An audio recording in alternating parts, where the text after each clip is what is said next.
Hey, Rob. Hey, what's up, Mike? I was thinking to accept you post. That's okay. So this is a Rock Show episode 63, and who are we talking about today? We're talking about one of the most important bands in history, the Yardbirds. Yeah, I can't believe how big these guys were. Like, I was reading the history and the stuff. I was like, holy shit, these motherfuckers were for real. I mean, if you just look at the members of the band Yeah, and how important, what they went on to do even after the band, yeah, to change music and everything. I mean, just between Beck and, Clapton, Beck, and Page, I mean, music went in many different directions after this band broke up. And they're just one of these bands that, very few bands in history can you point to as this important, but the Yardbirds are.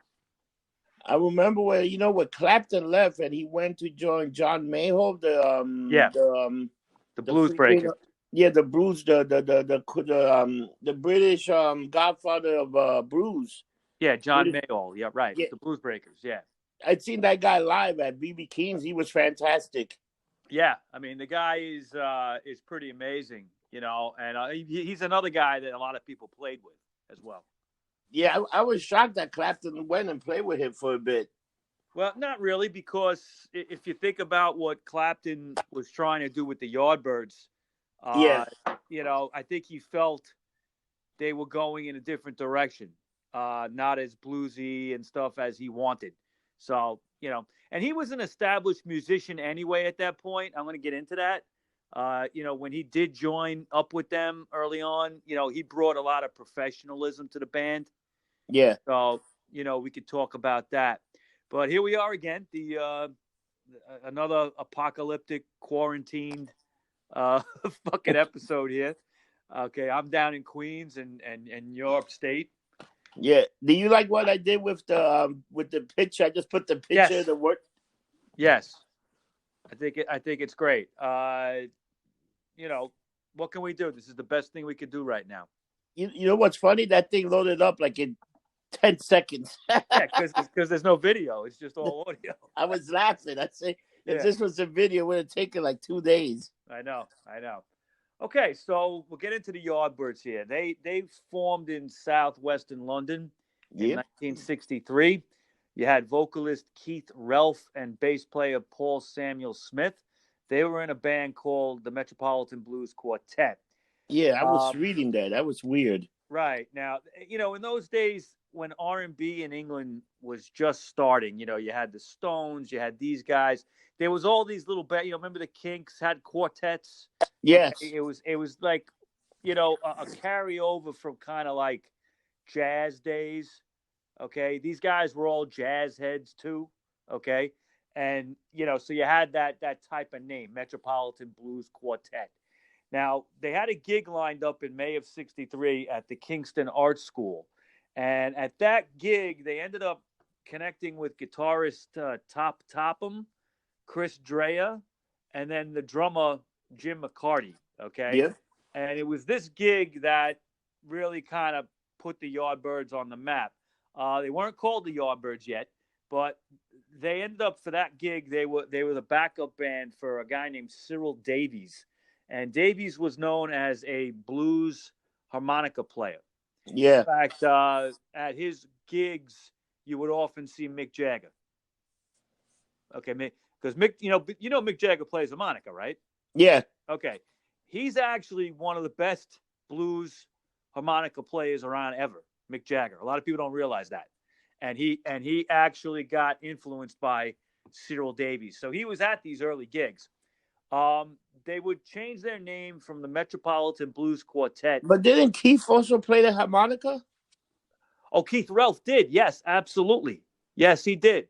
So you might have, I'm not sure how those shows went, but they might have played together. Yeah, because I knew he played the harmonica. That's why I was like... Yeah, he did. He was known for that. He was a very good harmonica player, too. They would change their names to the Blue Sounds. Yeah. Then they would settle in on the Yardbirds after jazz saxophonist Charlie Parker, whose nickname was Yardbird or Bird. Okay. And that's like the guy that they do the Charlie Parker Festival, right? Yes. Yes, that's it. Now, at the same time as this, the Rolling Stones had released their first single, and it was a song called "Come On."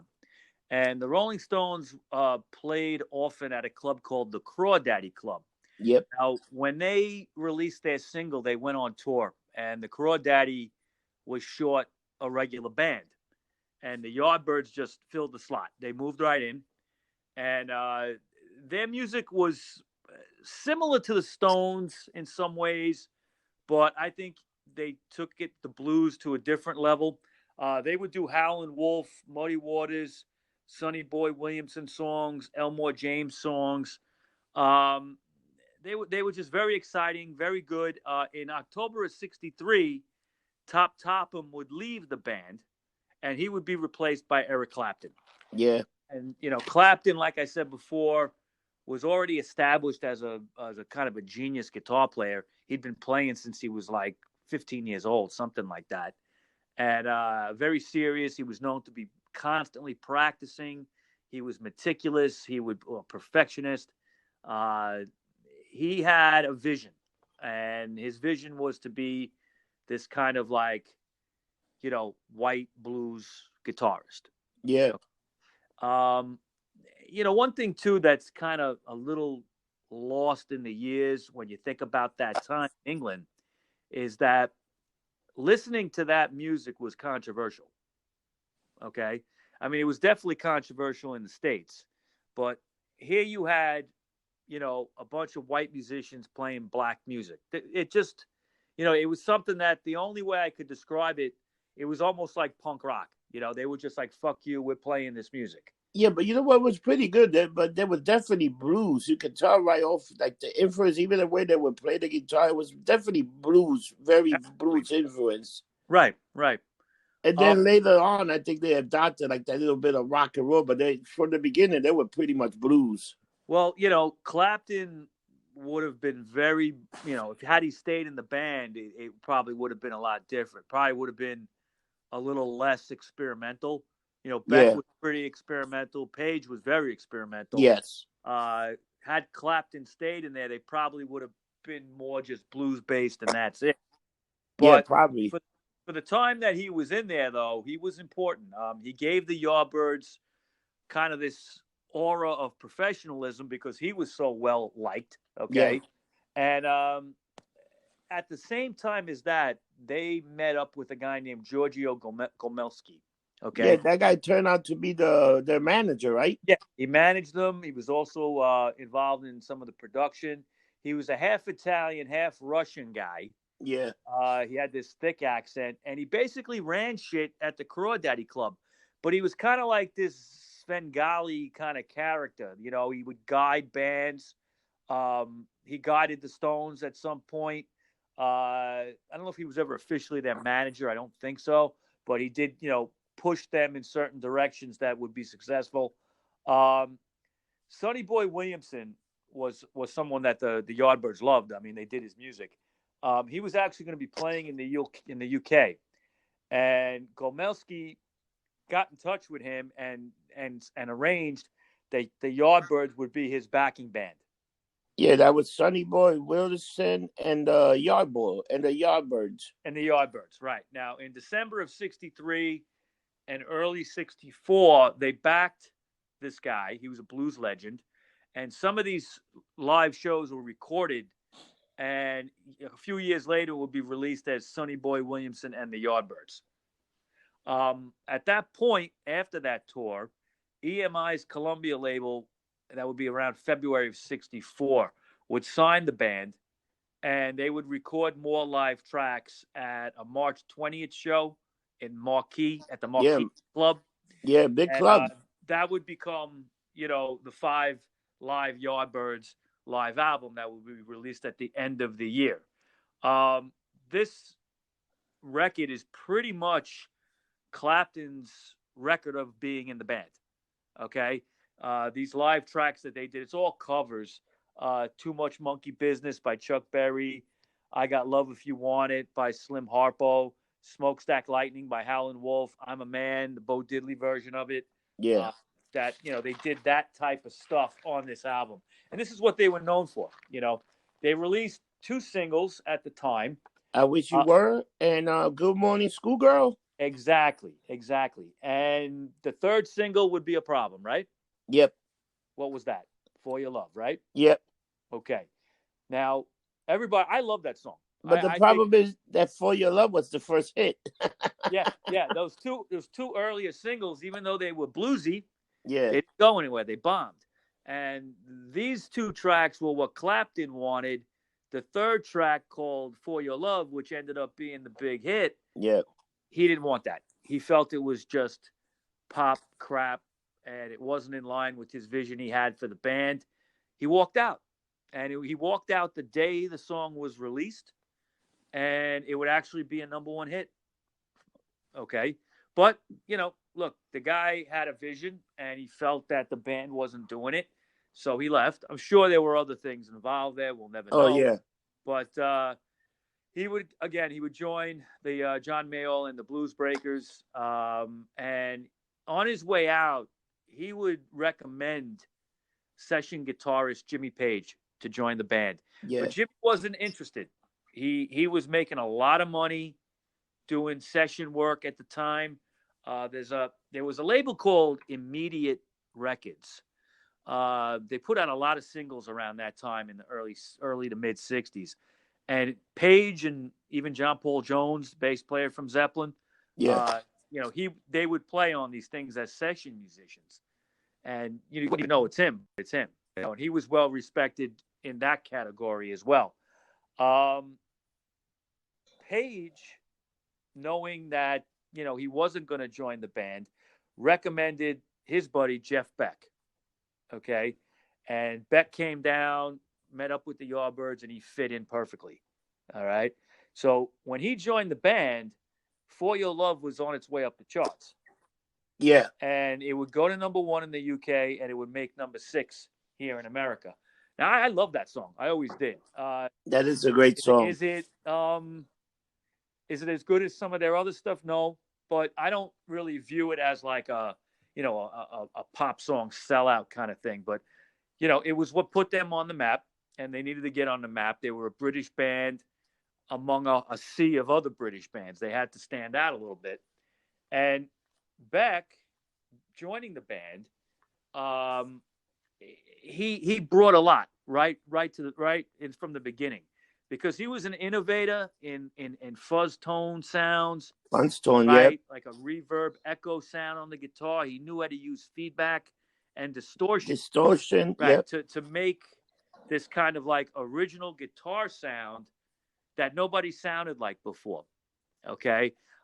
We talked about some of this stuff with other guitar players, guys like Link Ray, taking knives to their guitars. I think Ray Davies did it in the Kinks, not to their guitars, I'm sorry, to their amplifiers. They would, slice their amplifiers a certain way to get that sound. But Jeff Beck actually could play that way. He knew how to tune the guitar. He knew how to, make modifications and stuff to get that sound. Okay. And that brought a lot of excitement to the live shows, which is, the Yardbirds recorded a lot, but, they didn't record tons of music, but the live shows were what they were really known for.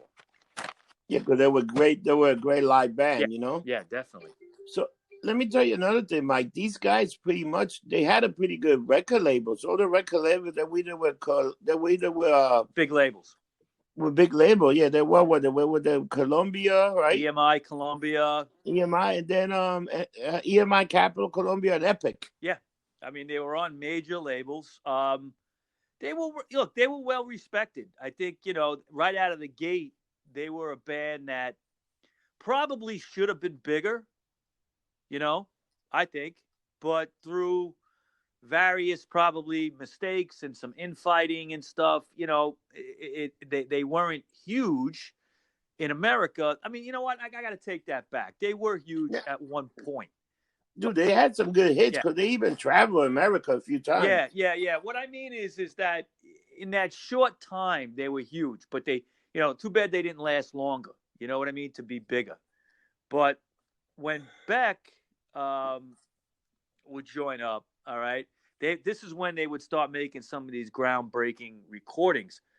Oh, they had some great Right, songs. like right away, a sound that they were known for was that kind of like fuzzy sitar, Middle Eastern Indian sounding guitar, and that would be brought out on "Heart Full of Soul." Okay. That's a great Oh yeah. fucking Oh song. yeah. And that was in the summer of '65 that got released. There was another song called "Evil Hearted You," and Great that song also too. had Middle Eastern sounding guitar. Then you had the B side of "Evil Hearted You," which is a song called "Still I'm Sad," which has Gregorian chanting in it through the Yeah. song, which is a great tune. Uh, they were still doing the Bo Diddley cover of "I'm a Man." Yeah, And but that was only for the US. yes, there was like different versions of the singles. Sometimes there would be a different B side, but what they were doing with, especially "I'm a Man," when they would do it live, is they invented something called the rave up. Okay, and it's when like by the end of the song, it would speed up almost twice as fast, and Ralph would be blasted away on the harmonica, and it would kind of come to this like big climax with Beck shredding the guitar, and then it would go back to normal, and they would end the song. All right, so the rave up idea was something that they, other bands had done it, but they pretty much had perfected it, I think, for the live shows. Um, in August of '65, they went on their first U.S. tour. Now, remember, they were riding high on "For Your Love," so Yeah. so two albums were released in America, kind of in anticipation of this. One called "For Your Love" and one called "Having a Rave Up." Now, they would record some of this once they first got to America, because they would be hanging out down at Sun Records in Memphis. Yeah, I saw that. Yeah, yeah. And they actually recorded "Mister You're a Better Man Than I," which is probably my favorite Yardbirds song, or one of them. And then their version of "Train Kept a Rolling." Okay. Yep.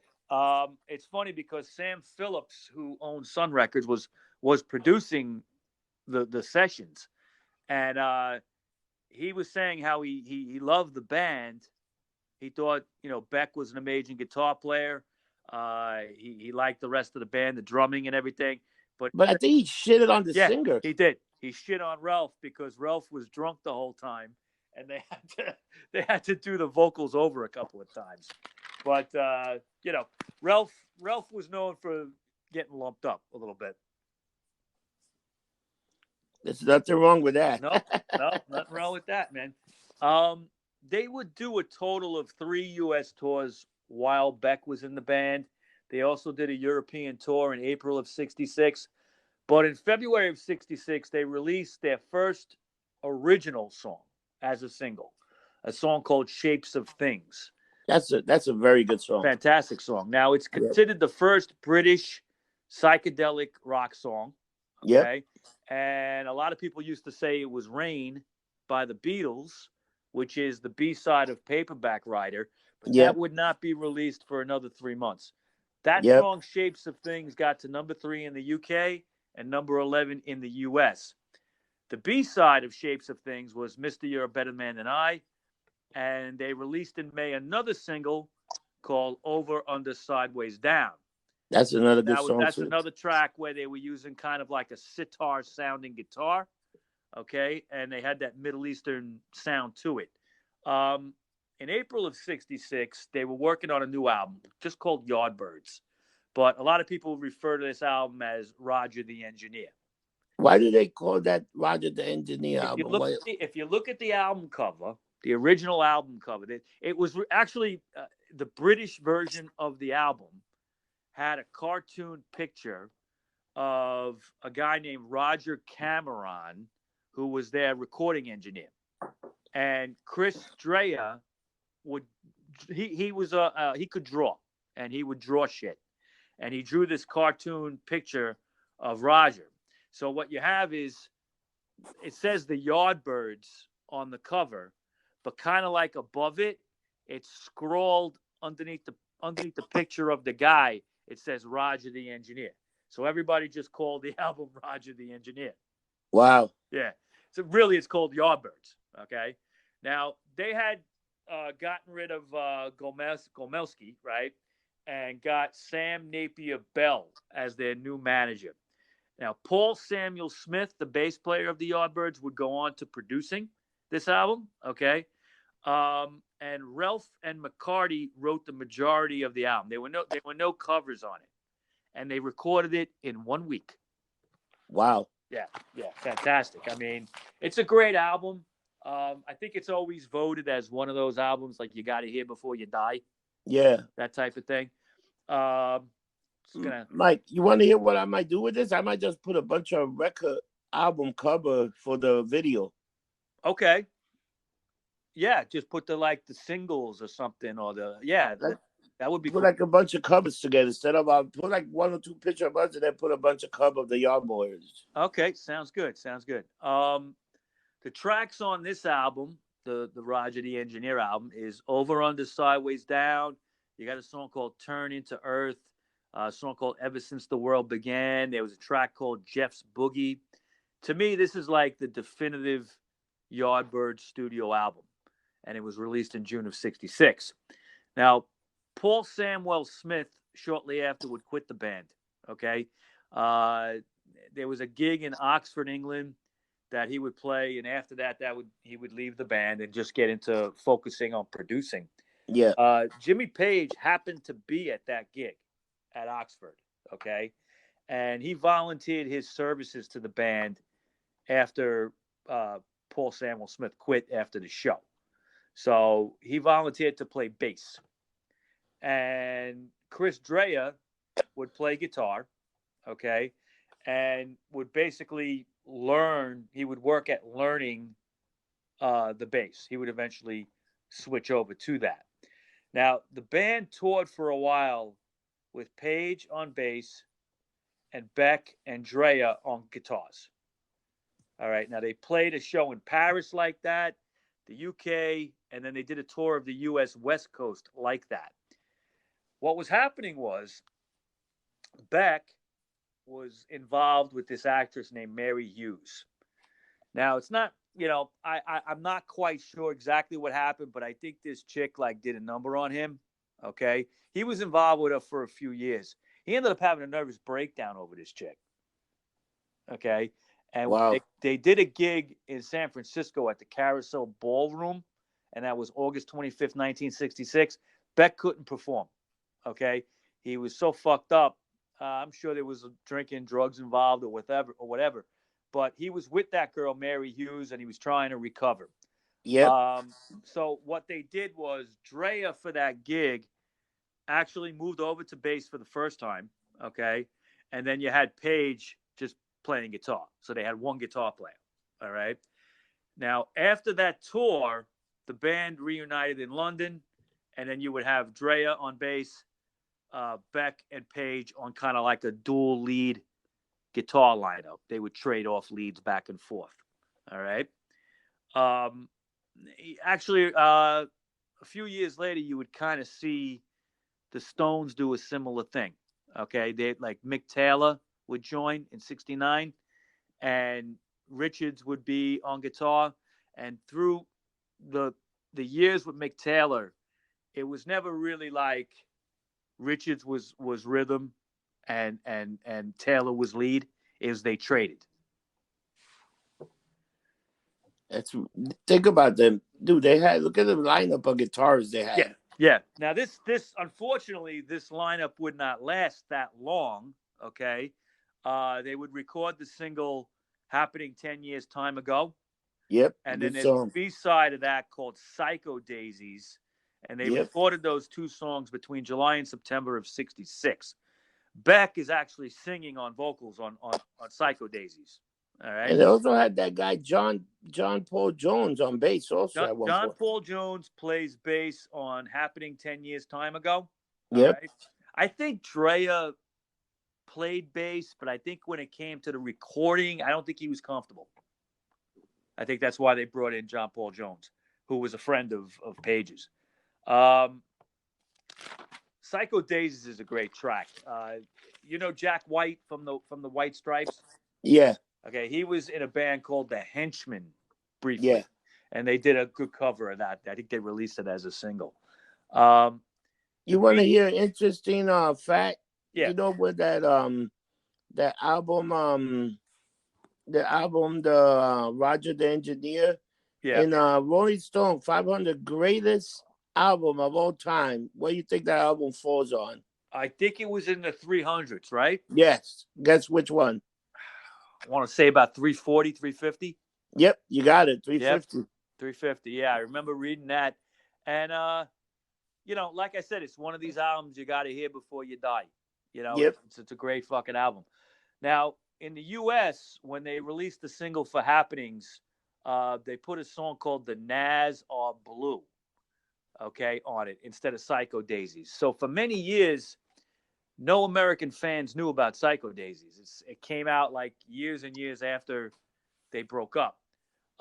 Interesting enough, the song "The Nas Are Blue" was sung by Beck as well, like Psycho Daisies was, but there were two people that were well known. That I'm going to mention these names. You know them, and they used the name the Nas in their band. Okay, one was a guy named Todd Rundgren. Yep. Okay, he started a band called the Nas, and it was just taken from the Yardbirds title right there. No one knows what a Nas is. I got no fucking idea what it is, but it just was the name. And also Alice Cooper would start a band called the Nas before it was Alice Cooper. Yeah. Okay, and he had to actually change it because Rundgren beat him to it. Okay, the Nas with the Rundgren in the band had a song called "Open Your Eyes," which is like a guitar nugget '60s garage classic. Little Steven plays it all the time on his station. Anyway, they would do a reworking of "Train Kept a Rollin'" by Tiny Bradshaw for the film Blow Up that they were becoming involved with. Yep. There was a director named Michelangelo Antonioni, and they would do a song called "Strolling On," which is a reworking of "Train Kept a Rollin'." Another one of my favorite. Another one of my favorite Yardbirds song is "Strolling On." I love that tune. Um, this movie is kind of like a film about a photographer. The guy playing it is an actor named David Hemmings. And he's basically hanging out in what was like the swinging London scene of '66. Now, Antonioni originally wanted The Who in this role, not the Yardbirds. But The Who refused to be in the movie. For whatever reason, they didn't want to do it. They turned it down. And then at one point, they were even considering the Velvet Underground. Yeah, but they had something with probably with the work visa, right? Right, right. For some reason, they couldn't get work visas. Don't know why, but they couldn't to work in the UK. And they ended up settling on the Yardbirds. And there's a part in the movie. It's just a quick scene where they're doing "Strolling On" stage, where Beck, destroys his guitar and smashes it on stage and throws the neck of it out into the audience. Yeah. All the girls go crazy, and it's something that Pete Townsend would have done. So it's kind of like a Who reference right Yeah. there. We got to have a band smash their instruments on stage. It doesn't matter who it is, right? Yeah. So in May of '66, a few weeks before Page would join the band, there was a track that Jeff Beck was working on, kind of a solo track called Beck's Bolero. All right. Yep. Now, Page has said that he's written the song. He's written that song. Beck has said he's written that song. It's actually credited to Page, but at the sessions, you had John Paul Jones on bass, Keith Moon on drums, Nicky Hopkins on piano. John Entwistle was there from The Who, the bass player from The Who. And when they were all hanging out, Entwistle passed a comment about suggesting this is a super group in the works right here. Yeah. And then he said, well, it'll probably go over like a lead balloon. And then Keith Moon said, more likely it'll go down like a Led Zeppelin. Okay. Oh, and that's where they got the name. So Page was present, okay? And in '68, he would remember that conversation when he named the band Led Zeppelin. And that's how they got the name. Wow. Keith Moon actually said it. He's the one. He said it'll go down as like a Led Zeppelin. Okay. Now, through '66, they had a relentless touring schedule through the end of '66, going into '67. They would open for the Stones in the UK a couple of times. They did an American tour with Dick Clark's Caravan of Stars, and they did a slot on American Bandstand as well. Now, after some American dates with Dick Clark, Beck left the band and wanted to be with his girlfriend, Mary Hughes. Whatever hold she had on him, I don't know. Okay. But he would officially leave in November of '66.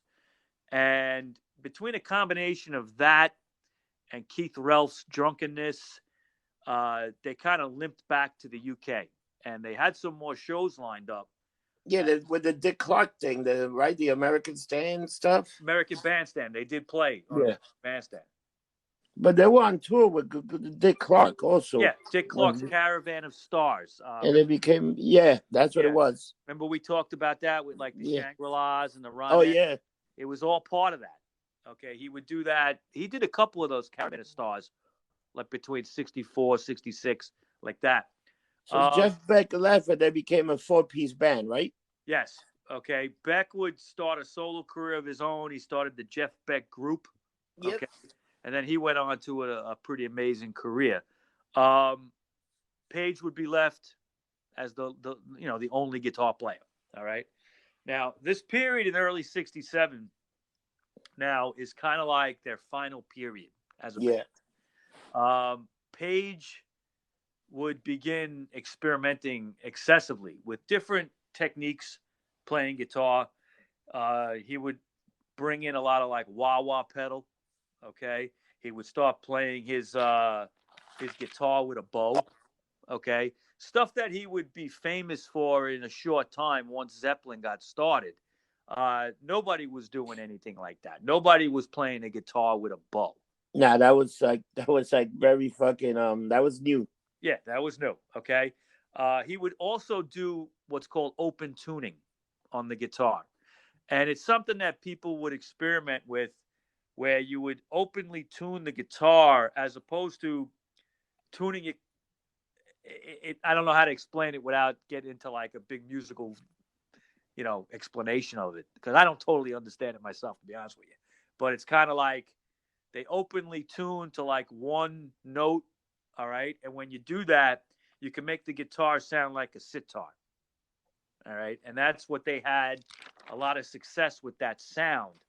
And he would just, invent different ways to do that. Now, sadly, happening 10 years time ago, when they released that a little bit earlier, it only got to number 30. And they were looking to stay on top. All right. Yeah. And the band ended up dropping their manager, Napier Bell. Okay. And they signed up with Columbia Records hitmaker Mickey Most. All right. And Mickey was known for working with like the Animals and Herman's Hermits and other groups like that. Donovan. He even worked with Donovan. Yes, absolutely. He worked with Donovan, who was huge at the time. Okay. I mean, Mickey Most was pumping out a lot of hits for artists. They would release a new single called Little Games, and it flopped. Yeah, it didn't do good at all. Yeah. EMI wouldn't even release another record in the UK by that band. Okay. Following that, all their singles and albums would be released just in America. All right. They came up with a song called Tinker Tailor Soldier Sailor. Yep. And that would be the last single in the US to chart for them. It would go to number 44. But the band wasn't dead. They were touring a lot. The first half of '67, they toured Australia, New Zealand, Denmark, and France. In June of that year, they hit Vancouver, Canada, and then they did another tour of the United States. All right. They would release their final album, Little Games, only in the U.S., like I said, and they would be under new management. Once again, they would get a guy named Peter Grant. All right. Now, Peter Grant is famous because he went on to go with Zeppelin, okay, and all the millions of stories with him, okay, how he was with that band. Page's experimenting would go in like full effect, okay, and they would pay off a lot in the live shows because what they were doing live is they were kind of inventing this psychedelic sound that really would just turn into Led Zeppelin, Yeah. okay, what they sounded like. And he would be playing live with the bow, all right. They would take, they didn't do some of the older popular songs, they didn't do as much. They kind of emphasized the Beck era, heavier blues stuff. I think they might have cut For Your Love out of the set, I think. Okay. But basically, they were kind of like emphasizing the heavier stuff in their catalog that they had. All right. Yeah. Now, Little Games, that album had a song on it called Glimpses, and it was a very like long psychedelic track. They were known for doing that. He would play with the bow. Also, they would do a cover of the Velvet Underground's "Waiting for My Man." Yeah. And a little Bob Dylan also. Yeah, little Bob Dylan with that as well. Um, What can you say about the song Dazed and Confused? yeah, got to talk about that because it had its birth in the Yardbirds. Yeah. All right, it's a. I mean, everyone knows it from Zeppelin, right? Yes, of course. Okay, off the first album. But it's actually a cover. Did you know that? Yeah, it's a cover who did originally. Guy named Jake Holmes did it originally. It was a folkish kind of track that Page had seen Jake Holmes perform it. All right, he was like a folk singer, and Page had seen him live, and he kind of took it and reworked it, changed it around, and turned it into like the psychedelic classic that it is. He would get jammed up with it though because years later Jake would sue him, and Wow. now whenever he had to give a lot of money to him for that song, and now whenever it's listed anywhere, Jake Holmes' name is on there. You understand? Yeah, so that's a writing credit, right? As a writing credit, but for many years, you know, Page just said he wrote it, but he didn't write it. You know, there's a lot of that shit with Led Zeppelin. You know, I know people that hate Led Zeppelin because of that. Okay, you know, even Stairway to Heaven has Yeah. been accused as a ripoff. There was another band that started with that same Spirit, beginning. a band called Spirit, like Yeah. a couple of years earlier, had that same intro in a song. Exactly. You know, and also there's lyrics that were taken from old blues stuff that they never credited properly. I don't know. I mean, I've read about all that stuff. It just seems like Page was, I don't know, he was just all over the place. You know what I mean? I mean, he wrote plenty of songs by himself. I don't know why he would have to steal something, but he did. You know, He probably liked the way it sounded or something, the way, so he Yeah. said, fuck it, I did it. or you know, maybe he just figured if he changed it enough, it wouldn't even be the same song anymore. But you know, if you don't change the name of the song, right? Yeah. Yeah.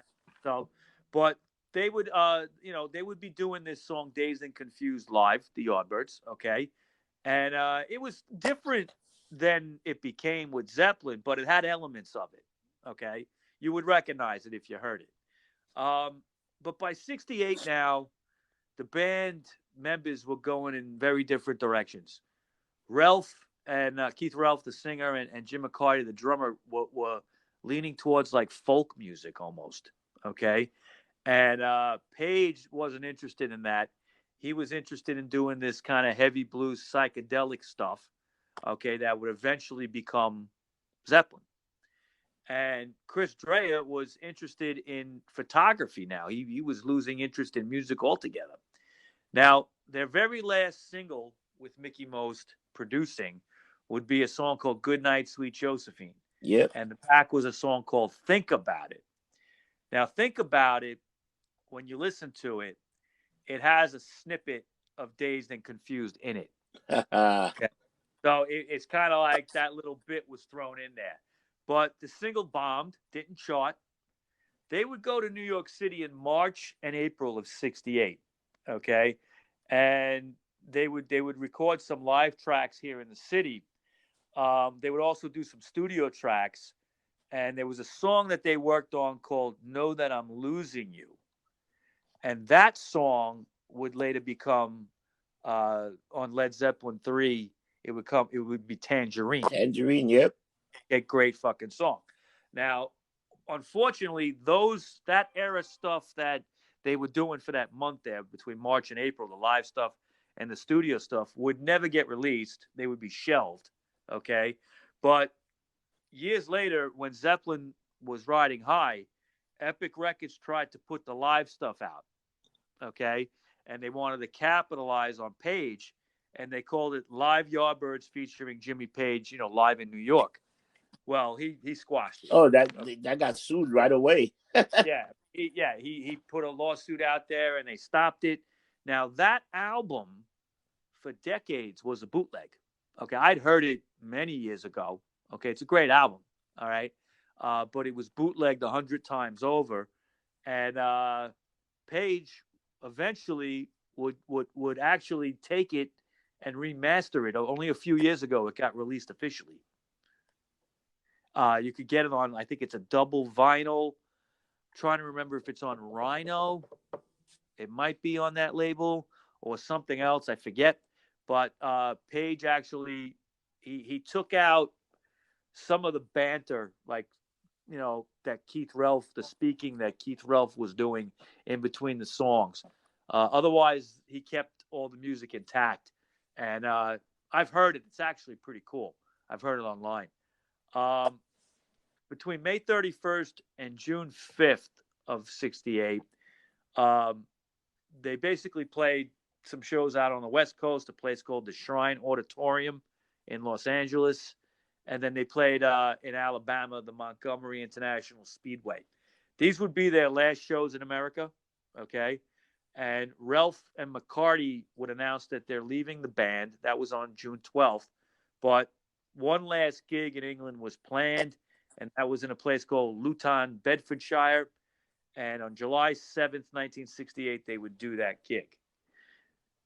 So that would be the end of the Yardbirds originally. But Page and Drea would continue on because they looked at this as a chance to kind of like put a new band together, get a new lineup, and Page would be the leader of the band. Yeah, didn't they form like the new Yardbirds or something like that? The New Yardbirds, right.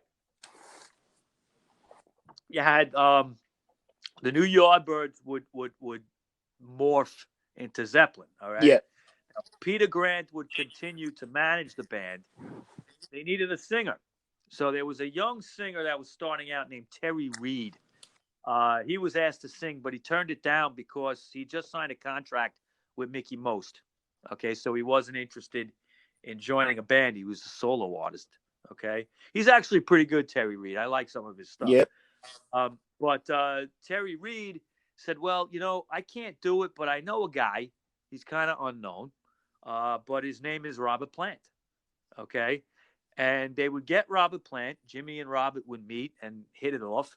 And Robert would bring along his childhood friend, drummer John Bonham. Yep.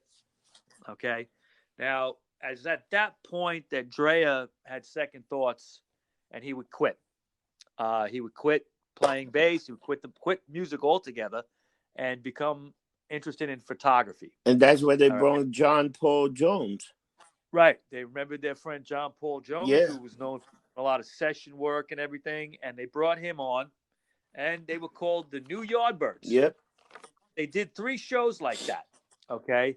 Again, emphasizing some of the heavier Beck era tracks and then the newer Page stuff that he'd been working on. But on October 19th, 1968, they dropped the Yardbirds name and they became Led Zeppelin. Wow. Right? And it was based on the conversation that John Entwistle and Keith Moon had earlier. And the rest is history, man. They were called Led Zeppelin after that. That's amazing. That from the Yardbird, it was the thing that started the entire Led Zeppelin thing.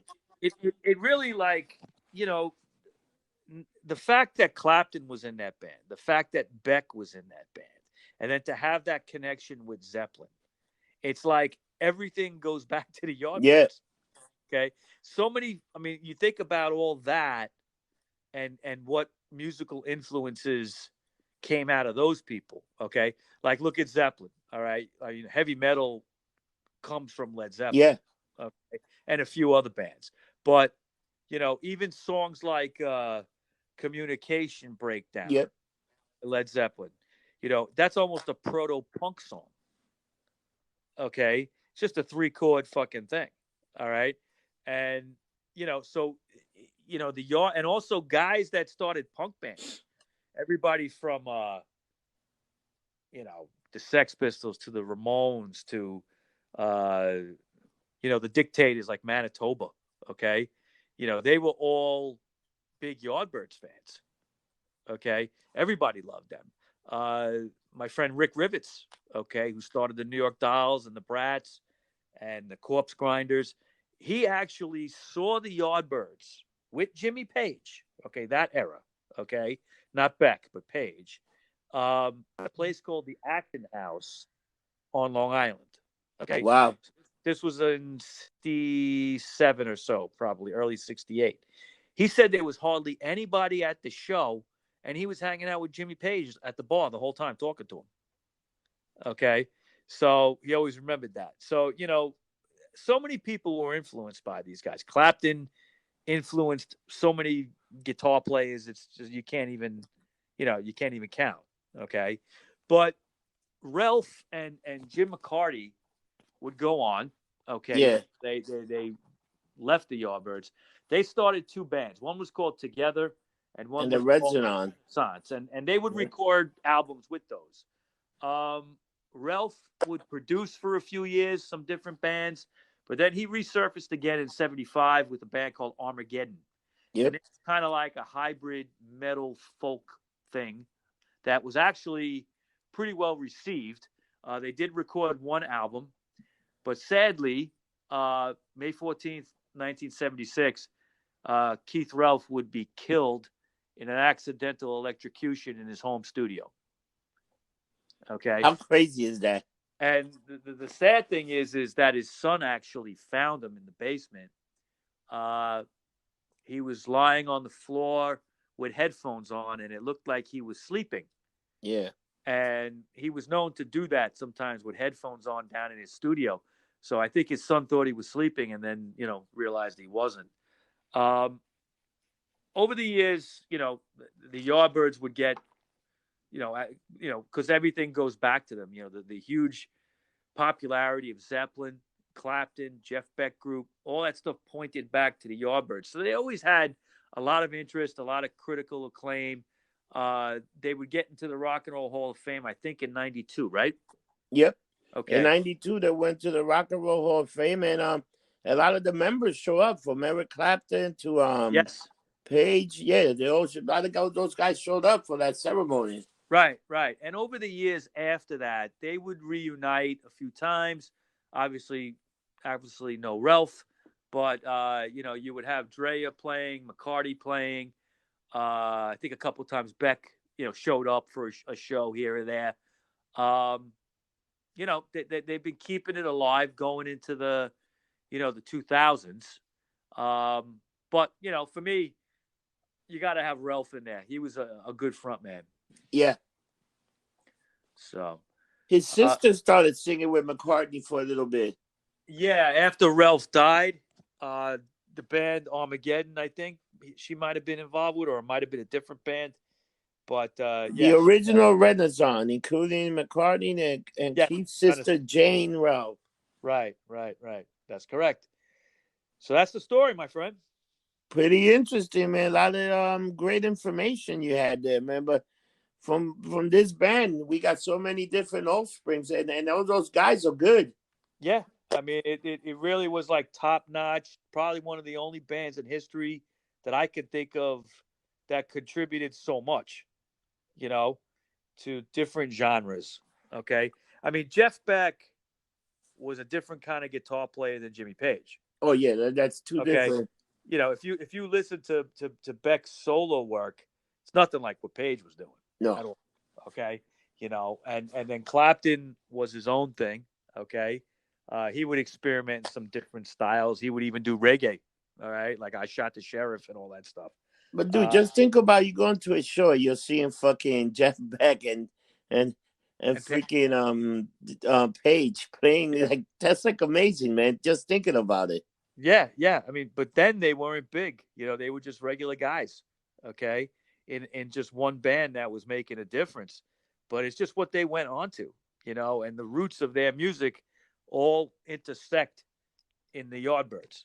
So, to me, they're just as important as the Beatles, the Stones, later on the Ramones, and other bands that would come later, uh, as important bands that you could point to, as just the fact that they existed changed everything.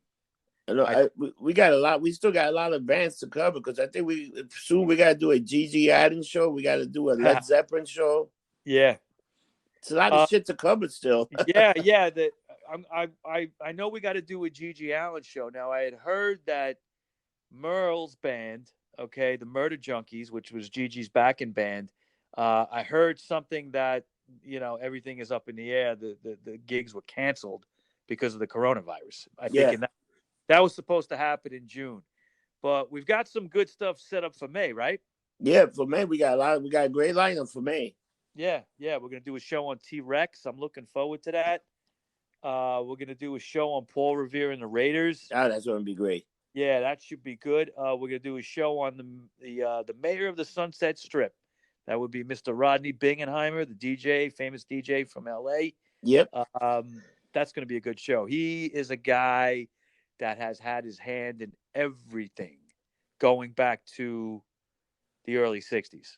Okay, he was involved with so many bands. I'm gonna send you I think it's on Netflix, Rob. If you have a chance, it's called Mayor of the Sunset Strip. It's a documentary on Rodney Bingenheimer. You got to watch it. And that's on Netflix? I think it's on Netflix. Okay, I have the DVD if you can't find it. Yeah, definitely send me the link to that because I like to look at that. Yeah. What else did we talk about for May? There was another one. It was we're gonna do the making of the George Harrison album, All Things Must Pass. Yep. Okay, the Phil Spector production, because we've been kind of on a little bit of a Phil Spector kick. One band that we got to get to soon, and I kind of put some feelers out there because I'm friends with a girl named Maria that is a huge Cheap Trick fan. And we're going to do a show on Cheap Trick, and hopefully we'll be able to have her on because she's got all kinds of stuff. That means we can't shit on them. Well, we can shit on them a little bit. I like to shit on Cheap Trick. You like Cheap Trick, right? Yeah, but I like to shit on them because they're like that band they're like that band, like that band. Well, they got some clunkers. They got a few clunkers, but they're good. But most of their stuff is good. Yeah, most of the stuff is good. I just like to shit on them anyway. Yeah, but they're pretty. They're pretty. Robin Zander's a pretty boy. You got to shit on him a little bit. It's okay. Yeah, so we got a lot of stuff, man. We got a big lineup. So going into the summer. So after this show, we're gonna do the first show we do is the DJ. Yeah, that's the next one we're gonna work on, and that's already for May. This was the last show in April. Yeah. By the time I put this up. So, we're already into May. We're ahead of the game. Hopefully, we'll be back in 7B or iBar, wherever, the bunker, wherever. Yeah, together. Well, definitely, what I'm definitely going to do is I'll start putting pictures of that. That's what you're going to get for now. So, Mike, how can people get in touch with you if they want to send you an email or answer or questions? Okay. You can contact me on Instagram, RockerMike212. I'm on Twitter as well, RockerMike3. And then you can find me on Facebook under my name, Michael Baker. Where can we find you, Rob? Let me tell you something about you on Twitter. You're definitely active. I always see you put stuff out there, music. Yeah. I do my songs of the day and songs of the night, and different shit. I try to a couple of posts a day. You know what the problem is with Twitter? You don't know how many people hit you, but a lot more people see it because some people see it that don't even subscribe to you, but a lot of people see it. Yeah, I mean, I think with Twitter, what I try to do is send it to all these different places. Yep. Okay. You know, you know me. I'll fucking hashtag Donald Trump. I see that. You know, so song of the day, Gigi Al, needle in my dick, and I send it to So Donald let me Trump. ask you, what will be the song of the week from the Yardbirds if you had to pick one? Oh man, you know, Mister You're a Better Man Than I is always been a song I love. It was actually covered by the punk band Sham 69 Wow. uh, back in the late 70s. They do a really good version of it. But the original, I mean, it's just, to me, it's just the lyrics, what they're talking about, saying like, don't judge a guy by his clothes and his hair and all that stuff. You know, it always just sat well with me. Like, this is just a cool fucking song. You know, But they're great. you want to hear something funny? The Yardbirds got a song on the Fear and Loathing. Also in Do they? Fear and Loathing, the movie Las with, Vegas? yeah, that it starts something, then it just go Johnny Johnny Dead is talking and saying something, and then it go to the Yardbirds song. It's pretty amazing. Yeah, I'm trying to remember that. I haven't seen that movie Yeah, in a it's a while. great Yeah, movie. they've been used in movies. Definitely, they have. Yeah. And You know, you can find me on Getting Lumped Up, anything on Twitter, on Instagram, on Facebook, and right, even on YouTube. And YouTube, we definitely need more subscriber. We got the 100 subscribers. Now we're trying to get 1,000 subscribers so we can go YouTube live. right. Well, we need it, people. Definitely hit like, hit subscribe. We're getting there. We're doing well. Yeah, we're definitely doing well. We're definitely reaching the audience. And these episodes are being done from we both do from our houses, and we're just recording these episodes on our phones, and so far they sound pretty good. That conspiracy Yeah, episode, people need to listen to. It was pretty good. yeah. I mean, nothing's gonna stop us, man. Yep. All right, Mike. Have a good one, and remember, don't Don't get get drunk. drunk, get lumped up.